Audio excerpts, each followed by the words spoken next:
can see how easily I can move my body when you make it like a dance step that flows back and forth.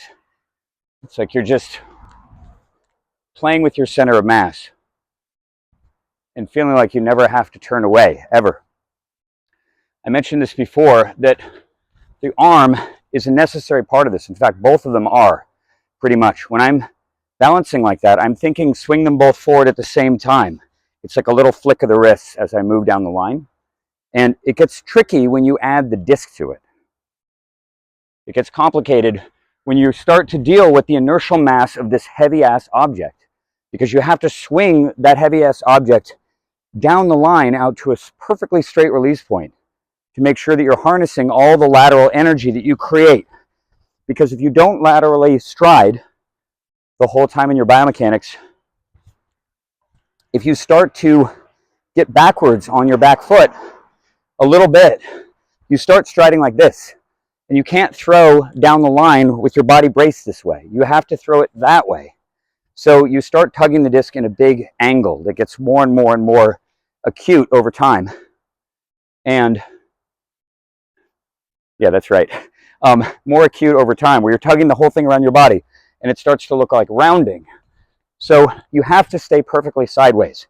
The key to that, of course, left arm engagement and right arm movement as well. Flowing your center of mass forward.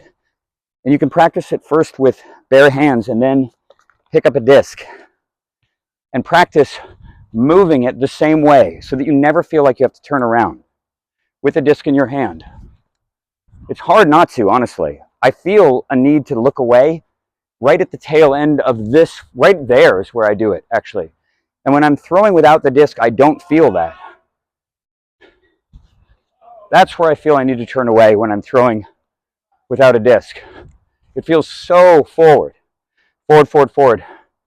I think that's obviously considerably better form than it feels like with the disc in my hand. So the question is, why is that happening? Why do I feel the need to look away for a second before my foot touches down? It's because I'm not perfectly balanced with the weight of the disc in my hand. It's just off by a bit.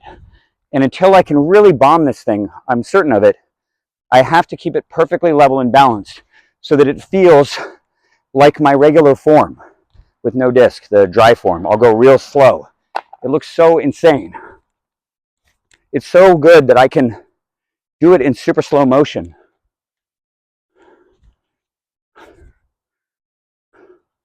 You hear, and I wind up in this like crazy ass David Wiggins position because I know where all the balance positions are when I don't have to account for the weight of the disc. It feels right there, braced perfectly in line, right here across my body. Powerful biomechanical advantage with my hand down and my elbow up, which is something I've been working on a bunch recently. I have to credit my friend Clint at BlitzDG. If you haven't seen his channel, check it out. I have to credit Clint with a lot of this stuff. It's actually remarkable because it eluded me and Lee in the first round of this docuseries. We were so focused on the legs and correcting the legs and creating bracing and force production off the ground that we completely forgot about the upper body. And the consequence of that, and the consequence of me spending several years practicing throwing my arm, using the leverage of my arm to create the whip, it actually taught me to hold my arm in a biomechanically weak position when I would swing it. How frustrating.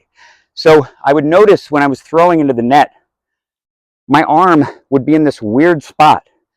My palm would be facing upward and my elbow would be down.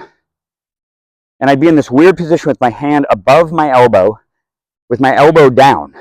And the disc would be here at a weird angle for just a second, right about here. And then it would plane out and fly over here and smash into the net. Really, really powerful because I was using my right quad to swing it.